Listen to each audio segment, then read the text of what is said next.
শুনছেন বাংলা গল্প চ্যানেলে আফসানা জিন্নার লেখা তোমার রাগে গল্প। আমার প্রেম এপিসোড 2। কলেজের বারান্দা হঠাৎ করে শীতের হাওয়া ঢুকে পড়েছে জানালার ফাঁক গলে। ফাহিম জানালার পাশে বসে আছে ক্লাসের ফাঁকে। ওর চোখে আজ অস্থিরতা। আজ প্রায় 2 সপ্তাহ তিতিনা ঠিকভাবে কথা বলছে না ওর সাথে। 2 সপ্তাহ আগে কলেজে বসন্ত উৎসবের আয়োজন হয়েছিল। স্যার কবির বলেছিল ফাহিম আর তিতিনা একসাথে ছুটি হয়ে নাটকে অংশ নেবে। সবাই অবাক, কারণ পুরো কলেজ জানে তিতিনা কারোর সাথে সহজে মেশে না। আর ফাহিম সেই একমাত্র ছেলে যাকে দেখে তিতিনা কিছু না কিছু বলেই বসে। প্রথম রিহার্সালের সময় সমস্যা শুরু হয়ে গেল। তিতিনা চিৎকার করে বলে বসে, তুমি কিচ্ছু বোঝো না, ফিলিংস বলতে আছে কিছু এই নাটকে? ফাহিম ঠান্ডা গলায় বলে, তুমি যদি একটু শান্ত হতে আমি বুঝিয়ে নিতাম। ব্যাস এইটুকুতেই তিতিনা চেয়ার ছেড়ে চলে যায়। তার চোখে পানি চলে আসে, কারণ সেটা কোনো নাটকের কারণ না, ভিতরে অন্য কিছু জমেছে। তিতিনা মনে মনে ভাবে, ফাহিম বুঝতে পারে না ওর ঠান্ডা ভাব আমাকে ব্যথা দেয়। আমি রেগে যাই কারণ আমি ওকে কেয়ার করি। অন্যদিকে ফাহিম ভাবে ওর আগে যা খুশি বলে ফেলে, কিন্তু আমি তো ওকে একটা কড়া কথাও বলিনি। তুমি কেন এমন? ক্যাফেটেরিয়া। ফাহিম একটা নোট রাখে তিতিনার ডেস্কে। তুমি রেগে গেলে আমি আর কথা বলি না, কারণ আমি চাই তুমি আমার চেহারায় উত্তর খোঁজো। আমি চুপ থাকি কারণ তুমি আমার আওয়াজ। তিতিনা দেখে পড়ে কিন্তু কিছু বলে না। তমা, তিতিনার বন্ধু, একদিন বলে, তুই ওর সাথে একটু ভালো করে কথা বল, ফাহিম কষ্ট পাচ্ছে। তিতিনা জবাব দেয়, আমি কষ্ট পাচ্ছি না। তমা হাসে, তুই তো রাগ করিস বলে ওকে দূরে ঠেলে দিচ্ছিস। কখনো যদি ওর জায়গা ফাঁকা হয়ে যায়। তিতিনা এক মুহূর্তের জন্য থমকে যায়। একদিন ফাহিম কলেজে আসে না। তিতিনা খেয়াল করে ওর জায়গাটা খালি। সেদিন প্রথমবার তিতিনা দুপুরে খায়নি। সন্ধ্যায় ফোনে এক মেসেজ আসে। ফাহিম লিখেছে, আজ শরীর খারাপ, কলেজে আসেনি। কিন্তু জানো, আজ সবচেয়ে বেশি মন খারাপ, কারণ আমি আমার রাগী মেয়েটাকে একবারও চোখে দেখিনি। পরদিন কলেজ। তিতিনা সোজা ফাহিমের সামনে এসে গিয়ে দাঁড়ায়। তোমার শরীর এখন কেমন? ফাহিম তাকিয়ে থাকে। আমি ভাবতাম রাগ করলেই তুমি দূরে চলে যাবে, কিন্তু তুমি তো থেকেছ। ফাহিম মুচকি হেসে বলে, তোমার রাগ যতবার এসেছে আমি ততবার তোমার পাশে দাঁড়াতে শিখেছি। তুমি কি জানো? কি? তোমার চুপ থাকা মানে আমি চিৎকার করছি একা একা। তাই আমি আর রাগ করব না, তবে তুমি থাকো এই চুপ করে আমার পাশে। ফাহিম বলে, তোমার রাগেই আমি প্রেম খুঁজি, কারণ তাতে তুমি নিজে থাকো। রাত 9টা। ফাহিম বসে আছে তার বাবার অফিসে কেবিনে। তার বাবা মিস্টার রেজা করিম দেশের অন্যতম বড় ব্যবসায়ী। তার একটা নামকরা কনস্ট্রাকশন কোম্পানি আছে, করিম হোল্ডিংস। আজ বাবার মুখ থমথমে। ফাহিম জিজ্ঞেস করলো, কি হয়েছে বাবা? মিস্টার রেজা ফাইলটা ছুঁড়ে ফেলে বললেন, তোমার ওই কলেজের মেয়ে তিতিনা, সে আমার কোম্পানির বিরুদ্ধে ভিডিও বানিয়েছে।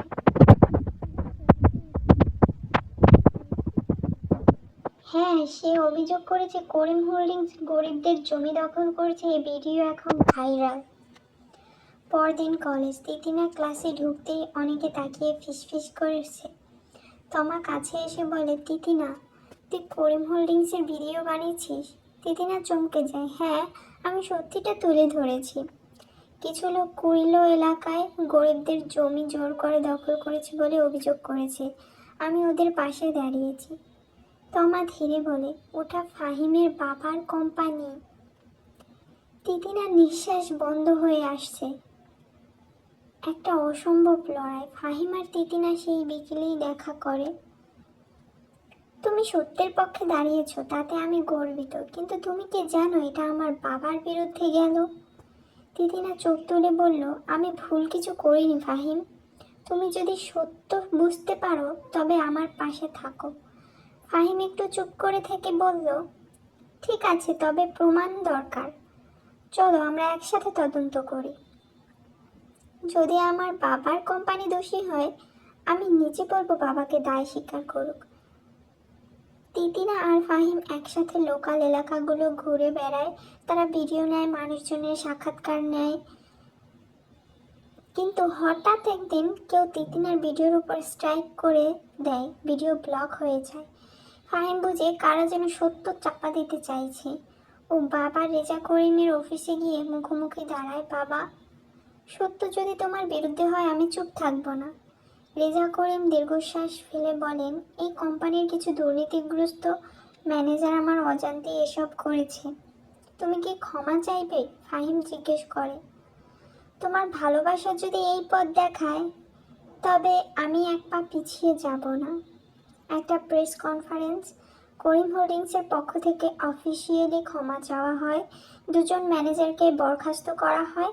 আর সাংবাদিকদের সামনে ফাহিম বলে, আমার প্রেমিকার রাগ আমাকে সত্য বুঝতে শিখিয়েছে। ও রাগ করে কারণ ও অন্যায়ের প্রতিবাদ করে। তিতিনা চোখে পানি নিয়ে বলে, আর আমি শিখেছি ফাহিমের কাছ থেকে ভালোবাসা মানেই পাশে দাঁড়ানো, একসাথে সত্যের পক্ষে লড়াই করা। কলেজের করিডোর জুড়ে আজ উৎসবের আমেজ। করিম হোল্ডিংসের ব্যাপারে সত্য প্রকাশ হওয়ার পর সবাই যেন এক অন্য চোখে দেখছে তিতিনাকে। ওর বন্ধুরা ঘিরে ধরেছে, হাসি, প্রশংসা, মজা। তোমা বলে, তোর ওই রাগটা বুঝি এবার ইতিহাস হয়ে যাবে। একটা ভিডিও দিয়ে তুই হিরো হয়ে গেলি রে।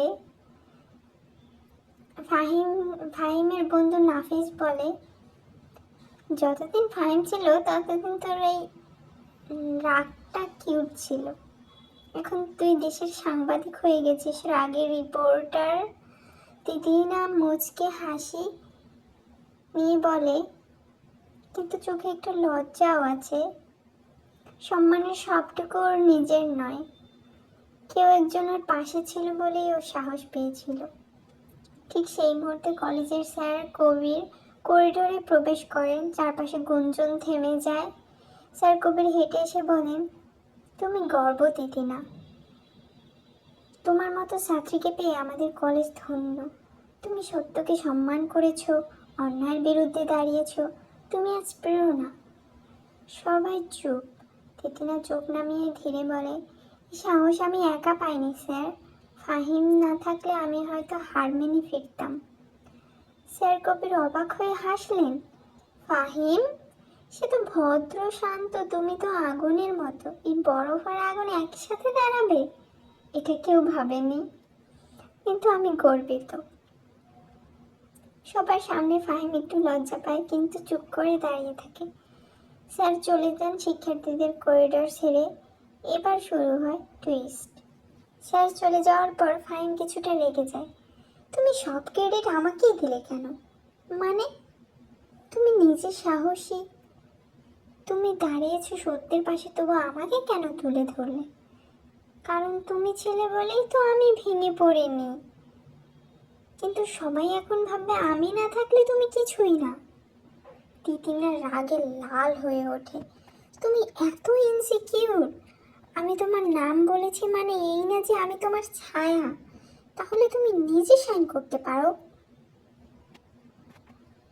ফাহিম চুপ, কিন্তু টানটা কেটে যায় না। তুমি বুঝলে না ফাহিম, আমি সম্মান দিয়ে বলেছি তোমার কথা, কারণ আমি তোমাকে ভালোবাসি। আর আমি চাই না তুমি ভাবো আমি তোমার নাম দিয়ে নিজেকে জাহির করছি। একটা অদ্ভুত নীরবতা।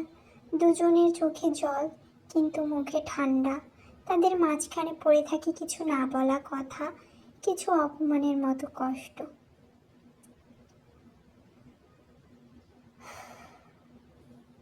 পরের পর্বে দেখা হচ্ছে।